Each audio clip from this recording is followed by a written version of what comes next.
Jaïli, c'est presque mon bonbon. Bon, mais une immensité pareille, alors on va être tous détendus, on a rien écrit, parce que l'important c'est ça, votre rencontre avec elle. Alors, son parcours, nous pourrions peut-être commencer par la fin. Vous avez ici, en quatrième de couverture de son dernier roman, on vous donne un aperçu du personnage littéraire et artistique de Jaïli. Elle est prix au rang, elle est choix concours, prix concours des étudiants, choix concours du Royaume-Uni, de la Grèce, de l'Algérie, de la République tchèque, de la Serbie, etc., etc. Elle a été traduite dans plus d'une vingtaine de langues. Elle est lauréate maintenant. Elle est lauréate en littérature de Paris. On peut applaudir pour ça. Alors, elle est absolument unique. Moi, j'ai en France, j'ai en train de fabriquer là quelque chose d'absolument particulier parce que nous cherchons des raisons pour comprendre comment Jaïli peut être ce qu'elle est, comment elle peut avoir tant de succès. J'ai même entendu qu'il y a un lobby du septentrion qui est autour d'elle, c'est pas pour la propulser. Mais alors que toute sa littérature, c'est pour un peu remonter les bretelles, n'est-ce pas, à ce septentrion.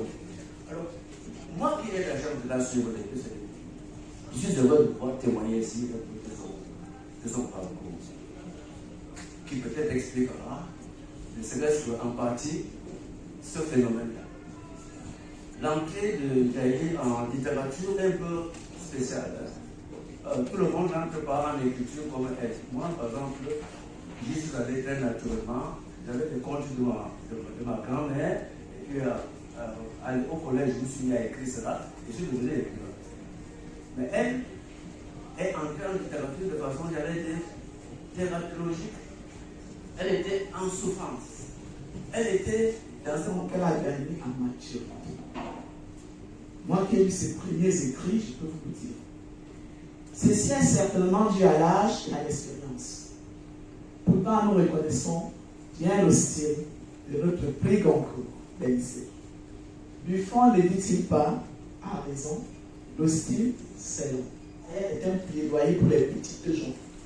L'auteur s'attarde à décrire leurs mœurs, leur quotidien, sous le mépris des patrons, leur combat, bref, leur résilience. Il y a lieu de convoquer cette accession, de Zola toujours. Notre ambition serait de déplacer la sympathie, de l'enlever à la vertu bellante, au personnage conventionnel qui n'a eu que la peine de naître pour être parfait, et de porter cette sympathie sur l'homme misérable qui lutte et qui pleure, sur nous tous qui agonisons du bien et du mal. L'auteur a mal dédié son roman, Belle Entame, à l'écrivain Pavé Mongo, mais aussi aux femmes victimes du Sahel. Si vous achetez le roman, vous allez voir que je m'en bats. Hormis cette option, Ahmad, tout en continuant à s'intéresser à la femme, convoque un arrière-fond du contexte de crise sociale avec les ravages de la secte islamique, Boko Haram, et des conséquences dans la vie de cette population qui, du jour au lendemain, voient incendier leur village et sont obligés de déménager si elles ne meurent pas en subissant d'atroces sévices. Confère le récit de Boubla, père adoptif de Faïdé, page 156-157. Guerre des Sahel soulève aussi la question religieuse. En effet, trois religions, c'est la foi, animiste et chrétienne. Ça fait un peu sourire. Comme Faïdé, les ressortissants de son village, les patrons de peuple sont islamistes, le petit peuple repine à s'islamiser parce que l'islam leur apparaît un peu moins tolérant et plus impérialiste que les autres religions. Les domestiques abordent donc fièrement leurs deux religions qui leur confèrent une double identité. Faïdé, par exemple, est marié.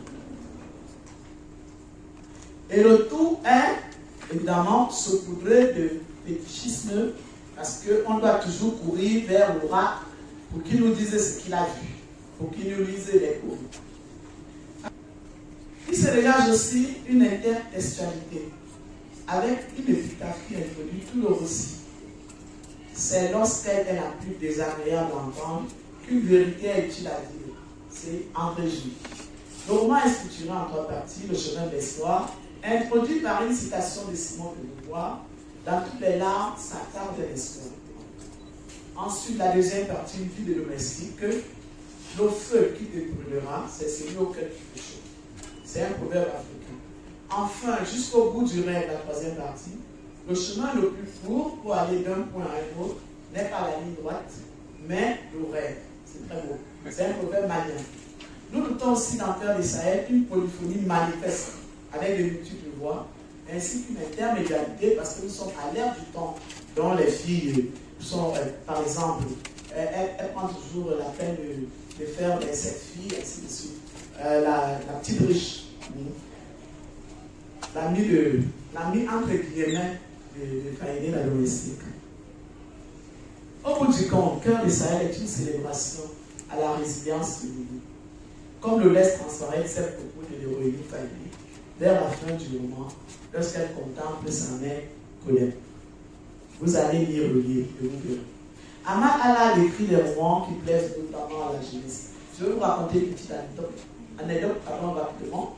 Mon fils qui est là, quand il faisait ses commandes, on avait introduit l'ouvrage d'Ahmad au programme des lycées. Eh bien, quand il a commencé à lire ce roman, il ne voulait plus qu'on l'envoie faire une commission. Quand on l'a envoyé 2 ou 3 fois, il a dit, j'en ai marre, il s'est enfermé dans sa chambre pour pouvoir faire donner de plaire à la jeunesse. L'auteur est, évidemment, le dialogue prime entre les différentes couches sociales du pays, les inégalités sont abolies, le patriotisme habite tout le monde, les religions sont figurantes, la paix. En tout cas, le roman a une fin heureuse, comme je l'ai dit, une happy end à l'américaine. Cela peut paraître naïf de nourrir un tel rêve, une telle passion. Mais rappelons-nous ce mot du philosophe allemand Hegel. Rien de bien grand ne s'est accompli dans le monde sans passion. Et la passion d'Ahmad, celle qui l'a sauvée, c'est la littérature. Je vous remercie. Et personne ne s'est jamais posé la question d'où ils viennent, pourquoi ils sont là, c'est quoi leur vie, est-ce qu'ils ont des rêves ou pas. Dans notre concession, la concession maison où moi-même j'ai grandi, il y avait plusieurs domestiques. Mais il y avait également parmi ces domestiques qui avaient trouvé une maison plutôt accueillante et bien d'autres qui venaient pour en profiter, manger quelque chose, prendre une douche, etc. Mais qui allaient au lycée, au collège comme nous. Mais je voyais aussi ma grand-mère qui pouvait leur dire des choses extrêmement choquantes où je ne pouvais pas m'attarder trop à discuter avec eux parce que c'était que des domestiques, entre guillemets, où je ne pouvais pas aller à l'école avec eux parce qu'il fallait que chacun prenne son chemin parce qu'on n'était pas du même monde. Tout ça, je répète en réalité tout ce que j'ai entendu et je me suis posé la question. Qui sont-ils? Il fallait évidemment qu'on puisse mettre le doigt sur tous ces problèmes-là. Il y a bien comme expression qui m'agaçait à l'époque et qui me faisait mal quand on traitait un domestique de carnère. Carnère, c'est-à-dire rien qu'un caron, rien qu'un menteur. En tant que peuple, je pouvais le dire. Je pense que si je n'étais pas peuple, ça aurait été beaucoup plus difficile parce que ça aurait créé une polémique. Mais on est obligé, d'être également mis devant nos propres travers. Boko Haram, quand j'évoque le sujet, on me dit, ah mais c'est dépassé, c'est fini. Pourtant, il y a des exécutions de Boko Haram tous les jours jusqu'aujourd'hui. Les changements climatiques, on en parle à la télé, de toutes les façons, c'est une affaire d'occidentaux. Mais le changement climatique entraîne l'insécurité alimentaire et on voit les conséquences tous les jours. Je voulais le mettre dans une œuvre de fiction pour alléger un tout petit peu les choses et pouvoir en parler en s'attachant justement à un personnage de fiction. Et pouvoir également parler des ethnies, qui est un sujet quand même tabou dans notre société, parler de la relation entre les personnes des différentes classes sociales, sujet tabou. Mais en passant, par une histoire d'amour, ça passe. Généralement, ça passe. Donc, voilà. justement, ça a l'air un peu étrange lorsque... Je ne dis pas qui va le payer. Première question. Deuxième question, si je ne le fais pas, quand est-ce que ça va changer? J'étais persuadée que les peurs allaient me tomber dessus, les autres allaient me tomber dessus. Mais je pense que j'ai maintenant suffisamment de force. Pour ceux qui vont me tomber dessus, je vous assure que je fais du sport.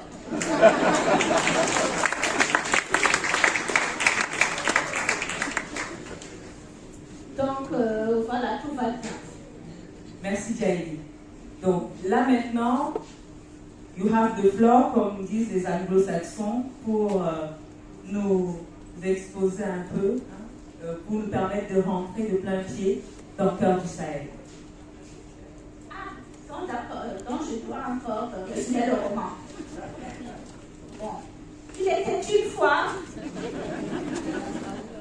celle qu'on a trouvée. Faïdé veut venir travailler en ville comme domestique parce qu'il y a le changement climatique. Sa maman ne peut plus nourrir ses frères parce que le père a disparu lors d'une razzia de Boko Haram. Mais la maman, comme chaque mère protectrice, ne veut pas laisser partir sa fille chez ceux de la ville.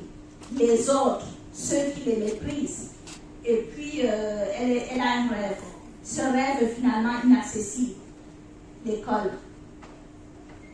Mais elle est obligée, elle n'a pas le choix. Elle devient en ville. Elle se rend compte de toute la difficulté que rencontrent finalement tous ces jeunes venus en ville pour se chercher, mais qui se retrouvent confrontés à une réalité. La prostitution, le mépris de caste, les violences, etc. Tous, eh bien, ce n'est pas la joie non plus. Et ensuite, il y a une histoire d'amour, etc., etc. Et enfin, si vous voulez connaître la fin, vous devez acheter le roman.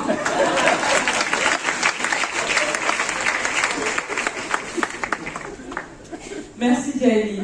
C'est eux qui nous appuient aujourd'hui. Donc, quand j'ai publié mon premier roman, je me suis posé une seule question. Et ensuite, qu'est-ce que je fais? Maintenant que j'ai brisé les tabous, que j'ai parlé de tous ces sujets dont il ne faut pas parler, est-ce que je dois me dire que ça va, ça y est, j'ai fait ma part, c'est bon? Moi, je ne me sentais pas satisfaite. Je me disais, il manque quelque chose. Il faut que je donne le bon exemple. Et c'est comme ça que j'ai donc créé cette association Femmes du Sahel. Femmes du Sahel encourage l'éducation de la petite fille en l'inscrivant à l'école, donne des fournitures scolaires. Pour cette année scolaire, nous avons donné des fournitures à 500 enfants à hauteur de 80% de filles. Pour moi, ce qui a changé ma vie, c'est la lecture. Donc, nous avons décidé de mettre en place 2 programmes. Le premier programme, c'est ce que nous appelons les mini-bibliothèques. Les mini-bibliothèques, c'est juste des caisses toutes simples.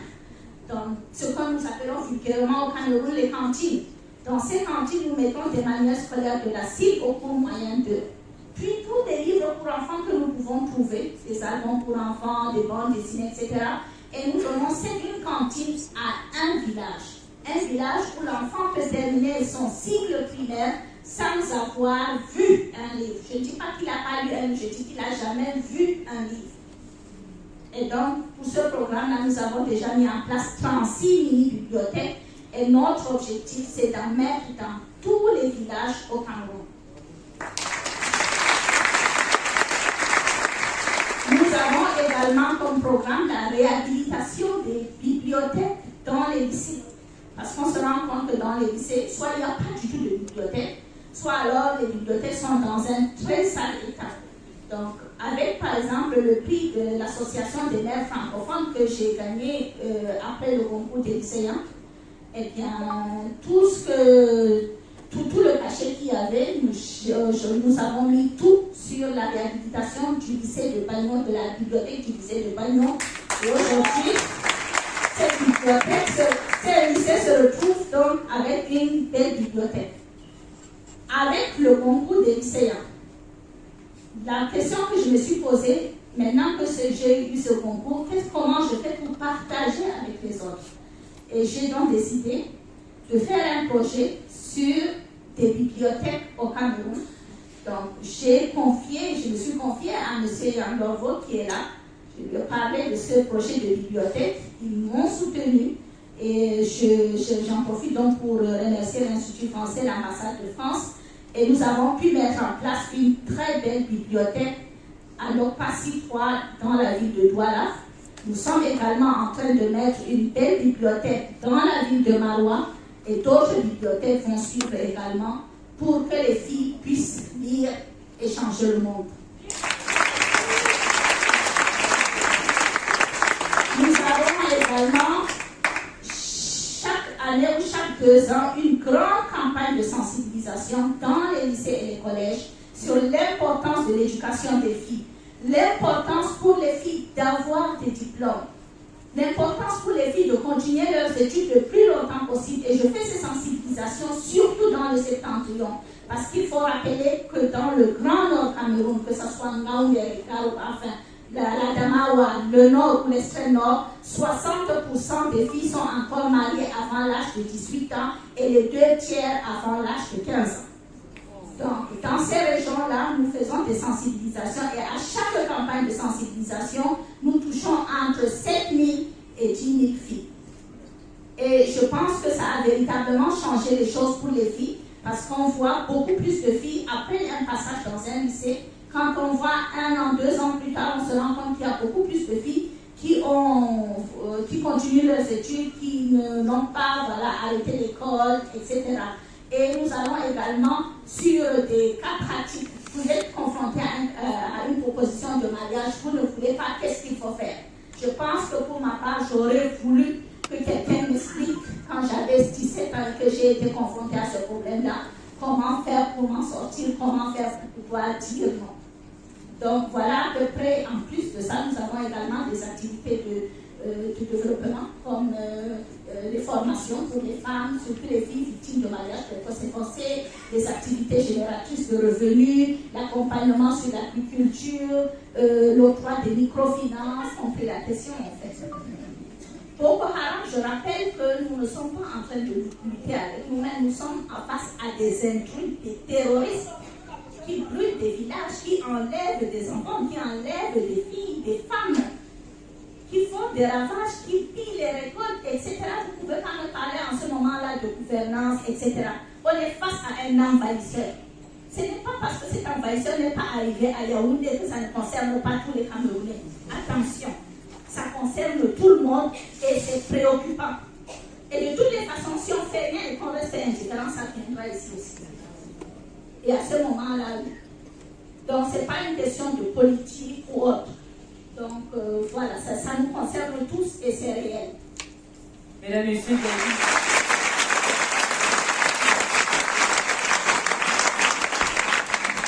alors, nous sommes arrivés au terme de cette première partie. La phrase que je retiens, j'espère que vous l'aurez retenue également, on n'était pas pour gagner un prix, encore moins pour gagner un concours. Vous pouvez l'acclamer. Et puis, merci aussi d'applaudir Clarence Diongo.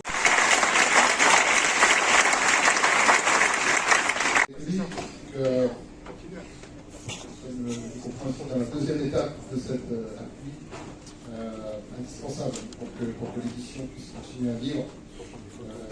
J'espère que ce sera suffisant. Vous n'allez pas me redemander l'année prochaine la même chose. D'abord parce qu'il y en a peut-être d'autres qui ont besoin aussi qu'on les aide. En tous les cas, on restera à votre écoute, soyez-en certains. On tient vraiment à poursuivre cet appui qu'on a déjà lancé l'année dernière et qui nous permet en fait de pouvoir, à travers votre action, permettre une diffusion large à des tarifs raisonnables de l'ensemble des œuvres des artistes camerounais, africains ou français d'ailleurs. Et je pense que vous êtes un des maillons indispensables de cette chaîne qui permet à la littérature de jouer pleinement son œuvre. Donc voilà, pour cette année, cette contribution de l'Institut français et de l'ambassade de France à votre remise en forme, il faut le dire comme ça.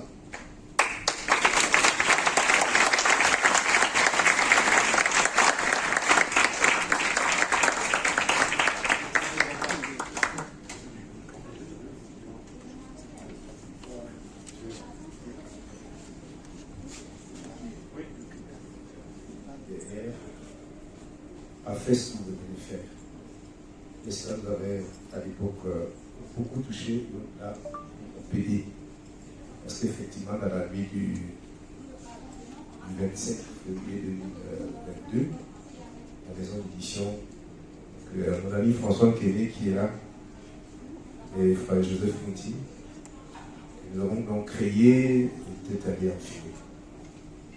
Et la nouvelle vous est parvenue, et vous avez pensé que vous pouviez faire le geste pour renouveler ce jour. Je voudrais, au nom de mon équipe, des émissions du DIA, au nom des écrivains camerounais, au nom du ministère, nous avons le ministère des Arts et de la Culture qui est là. Aman a très bien fait tout à l'heure de rappeler le rôle essentiel qu'il joue pour accompagner les écrivains avec les moyens qui sont, les moyens qui sont mis à leur disposition. Donc, je voulais dire tout cela et vous rassurer que les éditions FICIA, avec l'appui que vous avez apporté l'année dernière, ont réussi à recommencer à être sur pied. Nous avons pu avoir nos propres locaux parce que pendant 8 mois, on habitait chez quelqu'un, l'institut chez Katadjou, nous avons habité pendant 8 mois parce qu'on ne savait plus où aller. Donc après cela, grâce à votre soutien et d'autres, on a réussi à retrouver nos propres locaux. Nous sommes meilleurs en ce moment. Donc ce soutien va renforcer cette nouvelle stabilité et nous permettra d'aller très loin encore. Merci, Excellence. Simplement, ce que je voudrais dire, monsieur l'ambassadeur, monsieur le directeur, c'est qu'effectivement, le ministère des Arts et de la Culture a été très solidaire des circonstances difficiles dans lesquelles FICIA s'est retrouvé. Vous avez très bien fait de souligner que FICIA, en fait, c'est l'ensemble des maisons d'édition en réalité qui sont fragiles parce que le contexte, un peu, il se construit progressivement, mais pour le moment, il est extrêmement difficile pour les uns et les autres.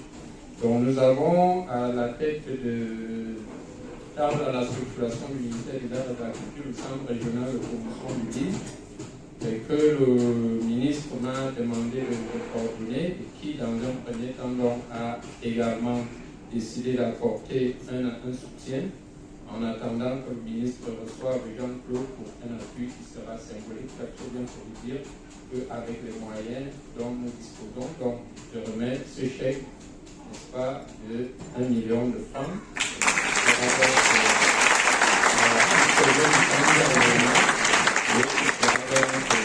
Probablement appuyé par le ministre lui-même et qui sera de notre émission. Parce que vous avez suivi qu'il y a votre terre, votre pays, aussi petit soit-il, c'est quelque chose de très grand et très grand. Merci. Oh, tu peux changer complètement la donne. Hein. Mais dans la matinée, je l'appelle et je lui dis qu'on faut absolument miser dessus parce que c'est un livre universel et surtout c'est un livre qui s'attaque à un tabou, c'est-à-dire les mariages forcés, et surtout il s'attaque même à un tabou occidental qui est de dire c'est ces gens-là, laissons-les se marier comme ils veulent, c'est chez ces gens-là, cette façon d'être si libérale qu'on accepte le malheur des autres quand il se passe chez les autres et qu'on n'accepte pas dans sa famille. Et moi je pense qu'il y a une famille humaine et qu'il y a dans cette famille humaine une histoire des femmes. Si j'ai écrit Un monde à l'usage des demoiselles, j'ai écrit 800 pages sur l'histoire de l'éducation des filles. Comment on a éduqué les filles pour qu'elles rentrent dans le monde des hommes.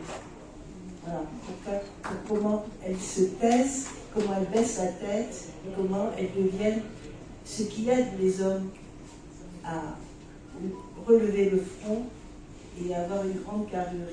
C'est la femme qui aide l'homme à être un homme. Quand la femme aura quitté les hommes, on aura ce qu'on appelle, ce qu'une députée écologiste appelle des hommes déconstruits. Ben, un homme déconstruit, pas très joli à voir. Alors, je veux dire, nous avons au Goncourt ce pouvoir de mettre en valeur un écrivain.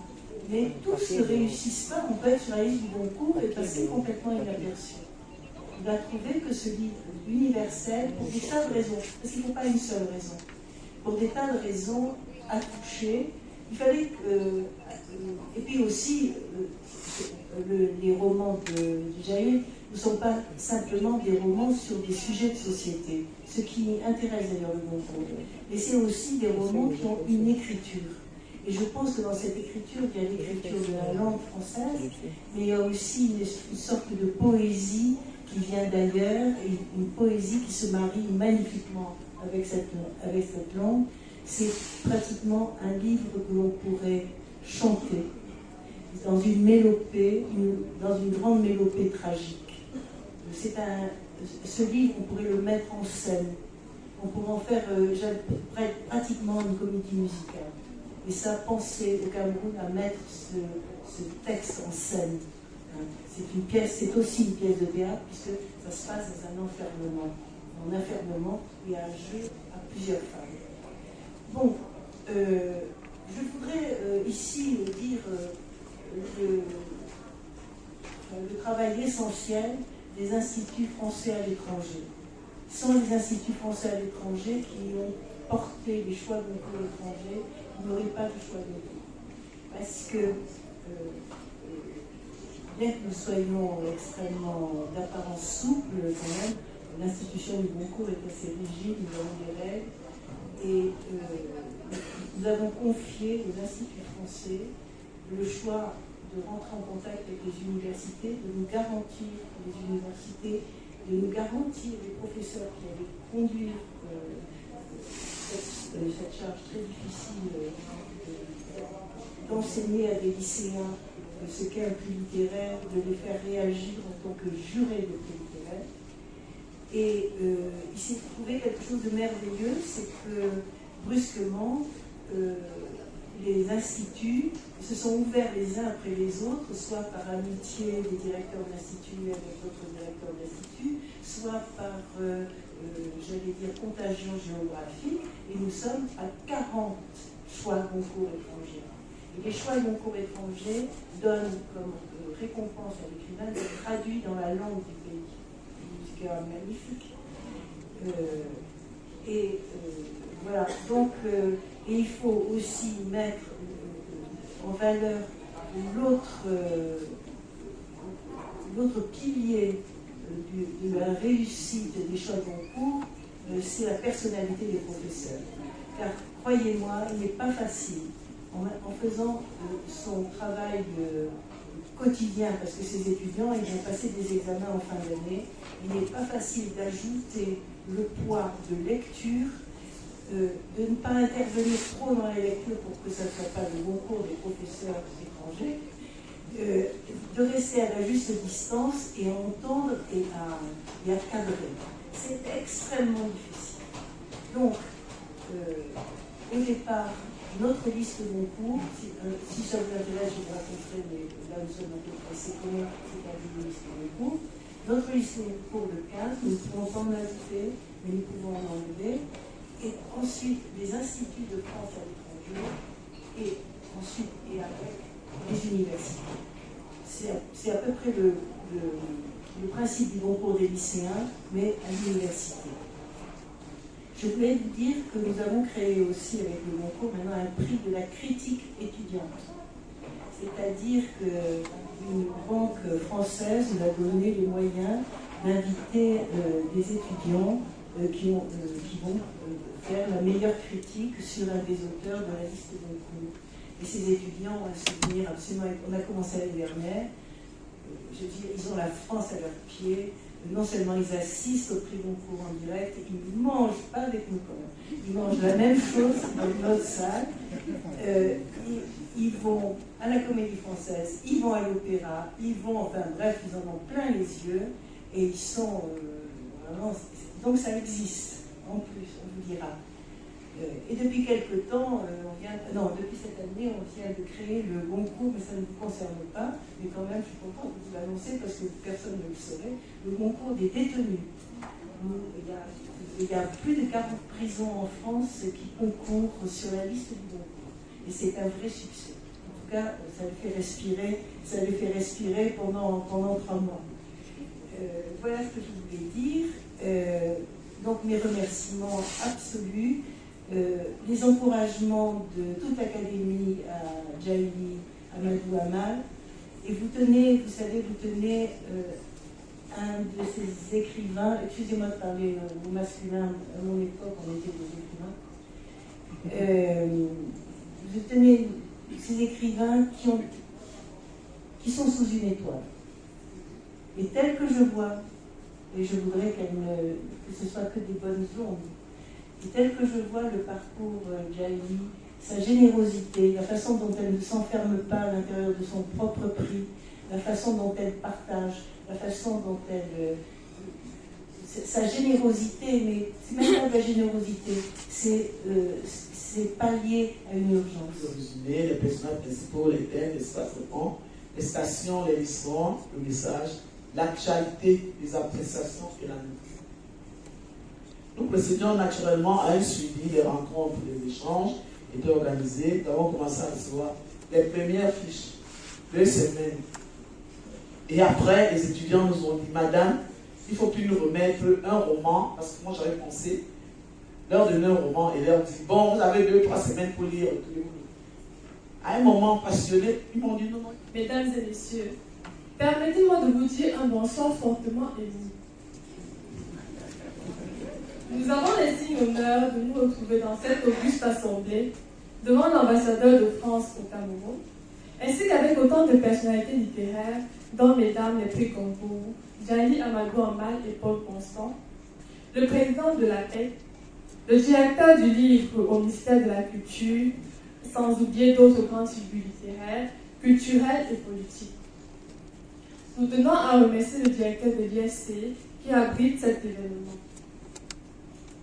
Je mets un accent sur le nous parce que je m'exprime au nom de mes camarades et de moi-même qui avons bénéficié du privilège de faire partie de cette magnifique aventure de la première édition du Choix Goncourt Cameroun qui a duré 4 mois, de janvier à avril 2023.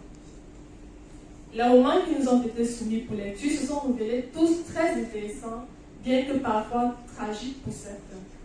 Il s'agit de Vivre vite de Brigitte Giraud, Les presque sœurs de Brécombon, Le sort humain de Mackenzie Ancel et Le mage du Kremlin de Gudano d'Ampleur.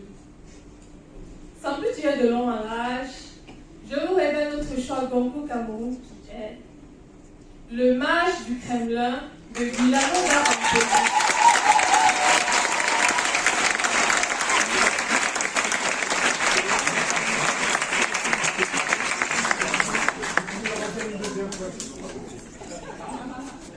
Sans plus tirer de long en large, je vous révèle notre choix Goncourt Cameroun qui est Le mage du Kremlin de Giuliano da Empoli.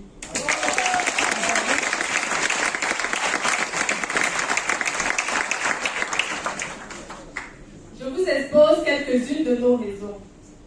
D'abord, le personnage du Tsar se révèle fascinant, complexe et charismatique. En effet, le protagoniste narrateur nous décrit les arcanes d'un monde, celui de la politique, et nous dévoile l'accession au pouvoir et la première période de règne d'une sorte de monarque absolu qui en arrive à s'imposer en utilisant les activités du 7e art, à savoir le cinéma. De plus, cette façon d'être de ce personnage qui choisit de se sacrifier, tout à sa passion du pouvoir, au point de devenir asocial et solitaire, n'a pas manqué de susciter en nous des interrogations. Qu'est-ce qui peut transformer un être à ce point? Comment peut-on en arriver à se prendre pour Dieu? La politique est donc semblable au cinéma. Est-ce un simple mot d'illusion? De plus, l'auteur Giuliano da Empoli s'est ménagé le suspense, entremêler l'intermédialité à l'intertextualité, utiliser un style humoristique, procéder à des descriptions saisissantes pour créer un roman captivant. D'ailleurs, une citation entre autres nous a marqué. Comme Dieu, le tsar peut être objet d'enthousiasme, mais sans s'enthousiasmer lui-même. Sa nature est nécessairement indifférente, son visage a déjà acquis la pâleur marmoyenne de l'immortalité. L'idéal du théâtre serait plutôt un cimetière dans lequel il se découpe seul, vertical, unique survivant de tous ses ennemis et même de ses amis, de ses parents et de ses enfants. Dixit Vadim Barnor à la page 267. Quoi qu'il en soit, on peut lire en quatrième de couverture « Le Mage du Kremlin est un roman de la Russie contemporaine ».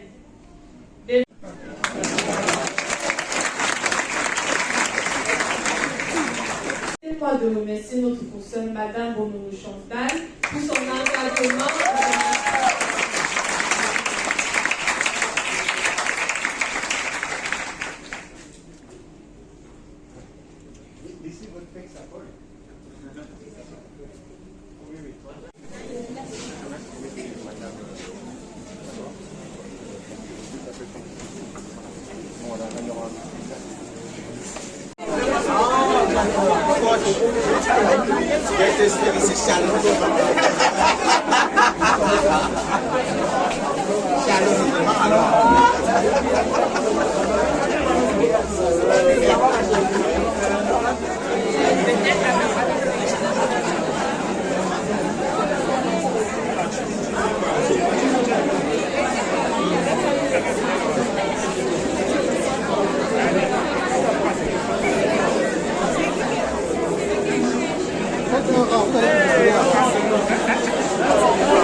Obrigada.